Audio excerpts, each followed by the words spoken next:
আচ্ছা, আমাদের মধ্যে বেশিরভাগেরই একটা কমন অভ্যাস আছে, তাই না?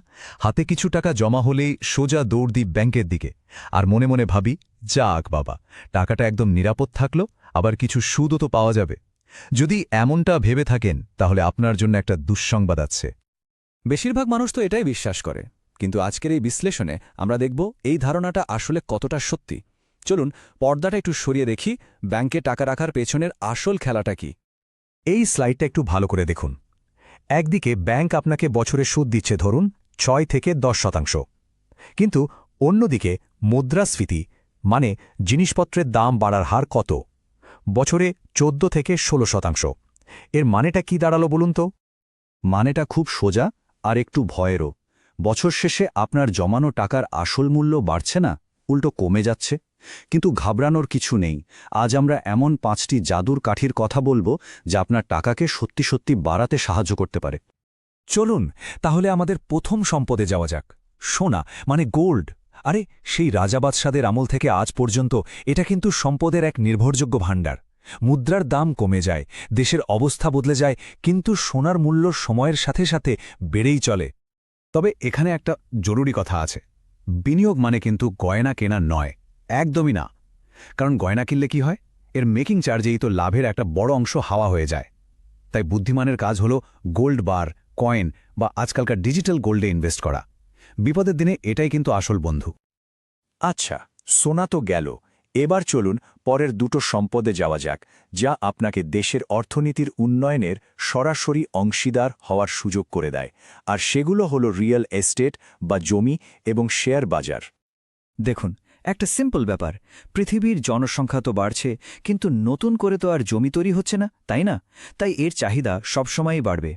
এখন হয়তো মনে হতে পারে, আরে বাবা, জমি কেনার মতো অত টাকা কোথায় পাবো? চিন্তার কোনো কারণ নেই।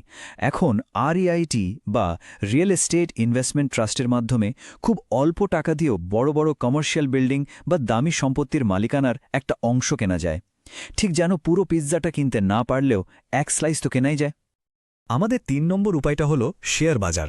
এই নামটা শুনলেই কিন্তু অনেকে আঁতকে ওঠেন, বলেন, আরে না না, এটা তো জুয়া। কিন্তু এই স্লাইডে ওয়ারেন বাফেটের কথাটা একবার দেখুন। উনি কি বলেছেন? সব ডিম এক ঝুড়িতে রেখো না, মানে ডাইভার্সিফাই করতে বলেছেন। আর এটাই হলো স্মার্ট বিনিয়োগের মূল মন্ত্র। তো আসল কথাটা হলো, না জেনে বুঝে যে কোনো একটা শেয়ার কিনে ফেললেই সেটা জুয়া হয়ে যায়। কিন্তু যখন আপনি দেশের সেরা কোম্পানিগুলোর শেয়ার কেনেন, তখন কিন্তু আপনি সেই কোম্পানিগুলোর ব্যবসায়িক সাফল্যের একজন পার্টনার হয়ে যান। আর যদি ঝুঁকি আরও কমাতে চান, তাহলে সবচেয়ে সহজ আর নিরাপদ উপায় হলো ইন্ডেক্স ফান্ডে বিনিয়োগ করা। এর মাধ্যমে আপনি একাই দেশের টপ 30টা কোম্পানিতে একসাথে ইনভেস্ট করে ফেললেন। আর এই স্লাইডটা দেখুন, পার্থক্যটা একদম চোখে আঙুল দিয়ে দেখিয়ে দিচ্ছে।